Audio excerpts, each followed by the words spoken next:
ओम नमः शिवाय। आप सभी का शिव पुराण के इस कथा श्रवण में हार्दिक स्वागत है। आप सभी को सादर प्रणाम। भगवान भोलेनाथ की वाणी शिववाणी शिव पुराण में हम वायव्य संहिता की जो कथा हैं उनका श्रवण कर रहे हैं। कल तक हमने अध्याय 6 तक की जो कथा थी उसका श्रवण किया था। आज 7वें अध्याय से हम प्रारंभ करेंगे और जो 7वां अध्याय है वो है ब्रह्मा जी की मूर्छा, उनके मुख से रुद्रदेव का प्राकट्य, सब प्राण हुए ब्रह्मा जी के द्वारा 8 नामों से महेश्वर की स्तुति तथा रुद्र की आज्ञा से ब्रह्मा द्वारा सृष्टि रचना। आइए ये कथा प्रारंभ करते हैं। तदंतर काल महिमा प्रलय ब्रह्मांड की स्थिति तथा सर्ग आदि का वर्णन करके वायु देवता ने कहा, पहले ब्रह्मा जी ने 5 मानस पुत्रों को उत्पन्न किया जो उनके प्रकार ही समान थे। उनके नाम इस प्रकार हैं: सनक, सनंदन, विद्वान, सनातन, ऋभु और सनत कुमार। वे सब के सब योगी, वीतराग और ईर्ष्या दोष से रहित थे। इन सब का मन ईश्वर के चिंतन में लगा रहता था, इसलिए उन्होंने सृष्टि रचनाओं की इच्छा नहीं की।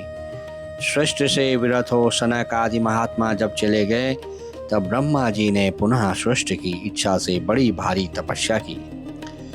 इस प्रकार दीर्घ काल तक तपस्या करने पर भी जब कोई काम न बना तब उनके मन में दुख हुआ। उस दुख से क्रोध प्रकट हुआ। क्रोध से आविष्ट होने पर ब्रह्मा जी के दोनों नेत्रों से आंसू की बूंदें गिरने लगी। उन अश्रु बिंदुओं से भूत प्रेत उत्पन्न हुए। अश्रु से उत्पन्न हुए उन सब भूत प्रेतों को देखकर ब्रह्मा जी ने अपनी निंदा की। उस समय क्रोध और मोह के कारण उन्हें तीव्र मूर्छा आ गई। क्रोध से आविष्ट हुए प्रजापति ने मूर्छित होने पर अपने प्राण त्याग दिए। तब प्राणों के स्वामी भगवान नील लोहित रुद्र अनुपम कृपा प्रसाद प्रकट करने के लिए ब्रह्मा जी के मुख से वहां प्रकट हुए। उन जगदीश्वर प्रभु ने अपने को 11 रूपों में प्रकट किया। महादेव जी ने अपने उन महामना 11 स्वरूपों से कहा, बच्चों, मैंने लोक पर अनुग्रह करने के लिए तुम लोगों की सृष्टि की है, अतः तुम आलस्य रहित हो।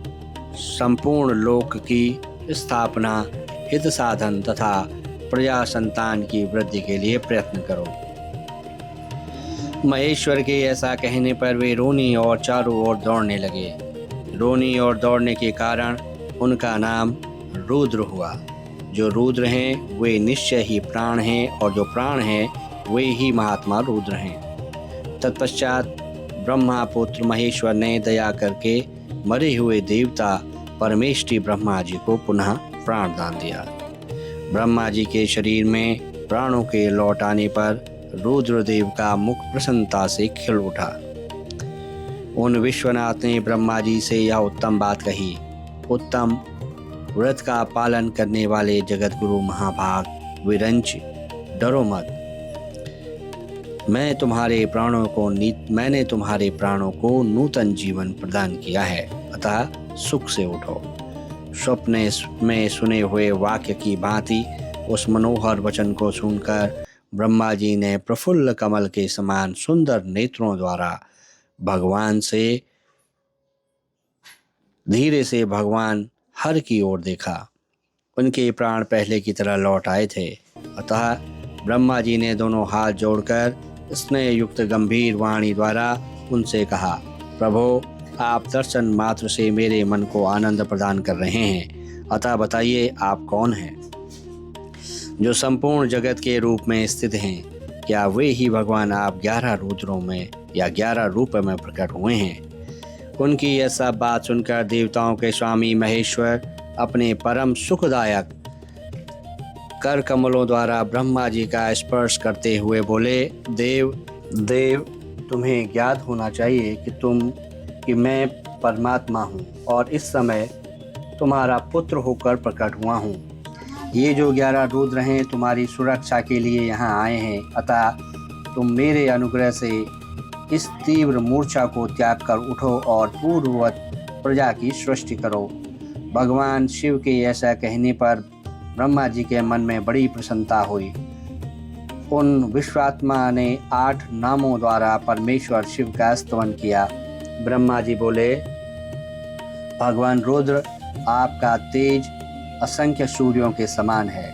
और ये इस प्रकार उन्होंने पहले जो संस्कृत में जो वो श्लोक हैं उनको मैं पढ़ रहा हूँ, उसके बाद ये हम हिंदी में इसका अनुवाद बताएंगे।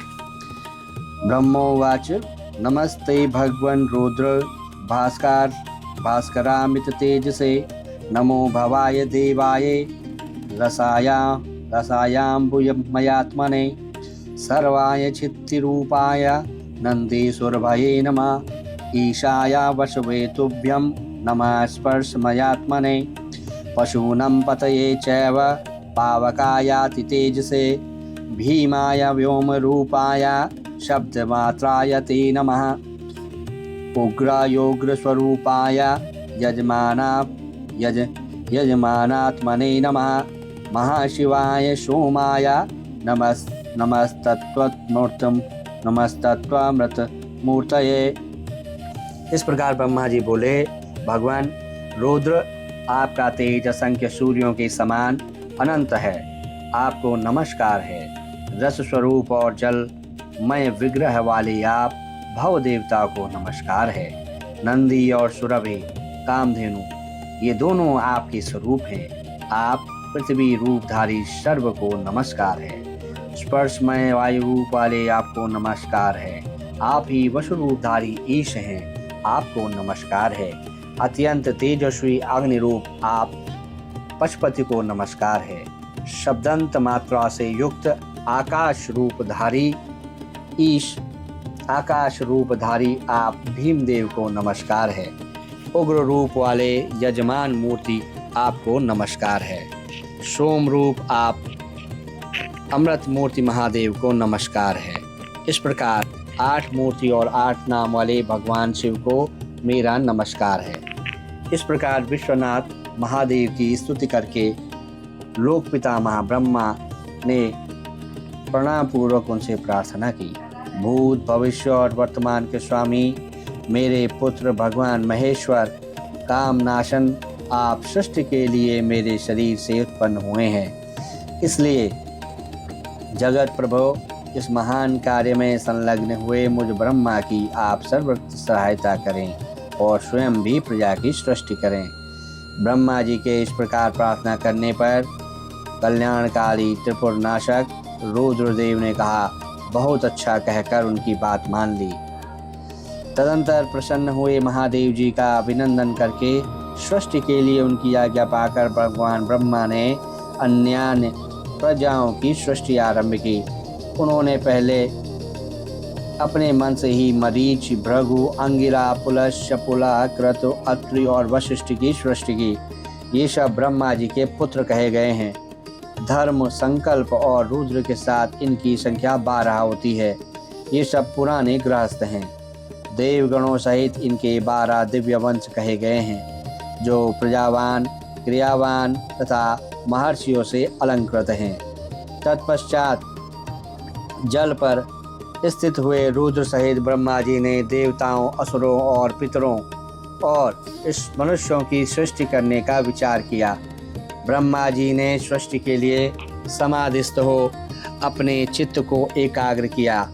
तत्पश्चात मुख से देवताओं को, कोख से पितरों को, कटि से के अगले भाग से असुरों को तथा प्रजनन इंद्रिय से सब मनुष्यों को उत्पन्न किया। उनके गुदा स्थान से राक्षस उत्पन्न हुए, जो सदा भूख से व्याकुल रहते हैं। उनमें तमोगुण और रजोगुण की प्रधानता होती है। वे रात को विचरते और बलवान होते हैं। सांप, यक्ष, भूत और गंधर्व भी ब्रह्मा जी के अंगों से उत्पन्न हुए हैं। उनके पक्ष भाग से प्राणी हुए। वक्ष स्थल से अजंगम स्थावर प्राणियों का जन्म हुआ। मुख से बकरों और पाश भाग से भुजंगमों की उत्पत्ति हुई। दोनों पैरों से घोड़े, हाथी, शरभ, नीलगाय, मृग, ऊंट, खच्चर, व्यंग, न्यूंक नामक मृग तथा पशु जाति के अन्यान्य प्राणी उत्पन्न हुए। रोमावलियों से औषधियाँ और फल मूलों का प्राकट्य हुआ। ब्रह्मा जी के पूर्ववर्ती मुख से गायत्री छंद, ऋग्वेद, त्रिवत स्तोम, तथंतर साम तथा अग्निष्टोम नामक यज्ञ की उत्पत्ति हुई। उनके दक्षिण मुख से यजुर्वेद, त्रिष्टुप छंद, पंचदश स्तोम, बृहत साम और उक्त नाम की यज्ञ की उत्पत्ति हुई। उन्होंने अपने पश्चिम मुख से सामवेद, जागती छंद, सप्तदश स्तोम, वैरूप्य शाम और अतिरात्र नामक यज्ञ को प्रकट किया। उनके उत्तरवर्ती मुख से एकविंश स्तोम, अर्थर्ववेद, अप्तोर्याम नामक यम, अनुष्टुप छंद और वैराज नामक शाम का प्रादुर्भाव हुआ। उनके अंगों से और भी बहुत से छोटे बड़े प्राणी उत्पन्न हुए। उन्होंने यक्ष, पिशाच, गंधर्व, अप्सराओं के समुदाय, मनुष्य, किन्नर, राक्षस, पक्षी, पशु, मृग और सर्प आदि संपूर्ण नित्य एवं अनित्य स्थावर जंगम जगत की रचना की।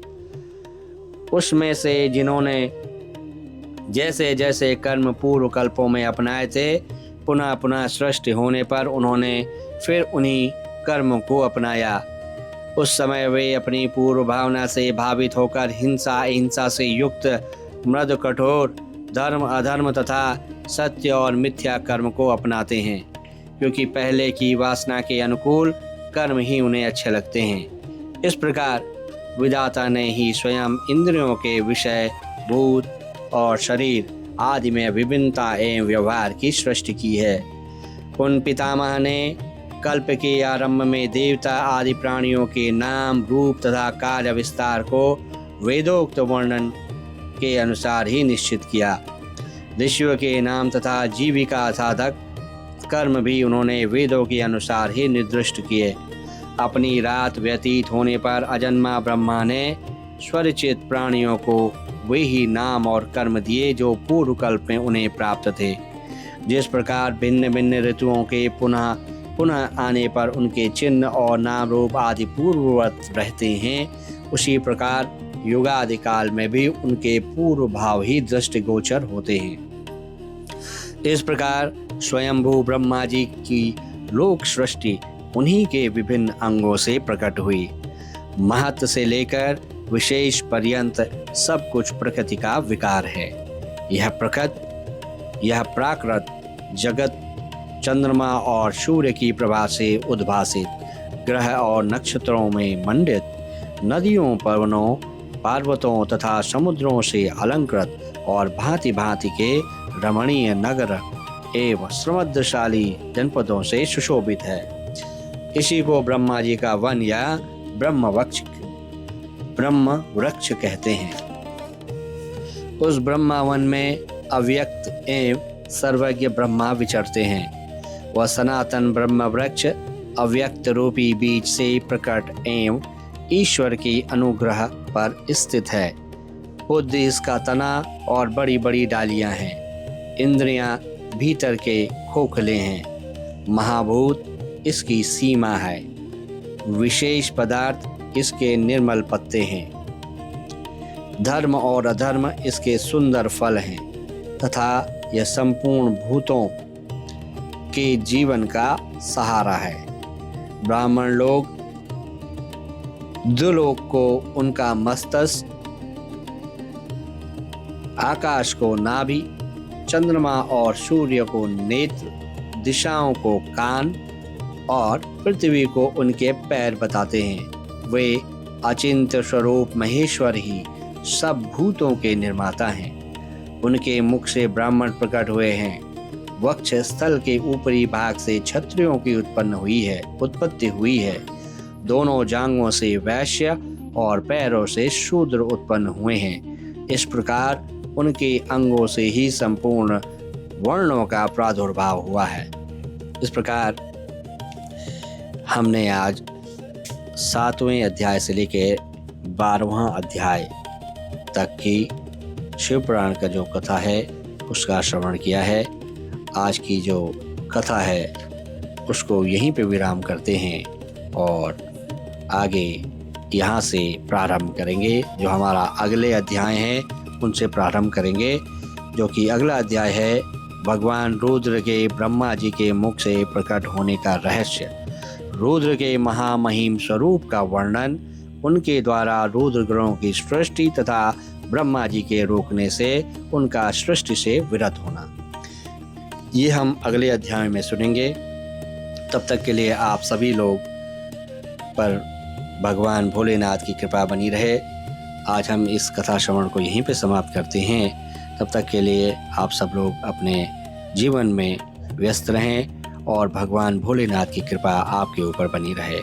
आपसे मैं हमेशा की तरह एक निवेदन करूंगा कि ये कथाएं जो आप सुन रहे हैं आप स्वयं भी सुने और दूसरों को भी सुनाएं, क्योंकि आप दूसरों को सुनाएंगे, खासकर उन लोगों को जो लोग स्वयं स्वाध्याय नहीं कर सकते, जो स्वयं इतने भगवान ने उनको समर्थ नहीं बनाया है जो इसे सुन सकें, उनके पातक का विनाश होगा और आपका पुण्य वृद्धि होगी।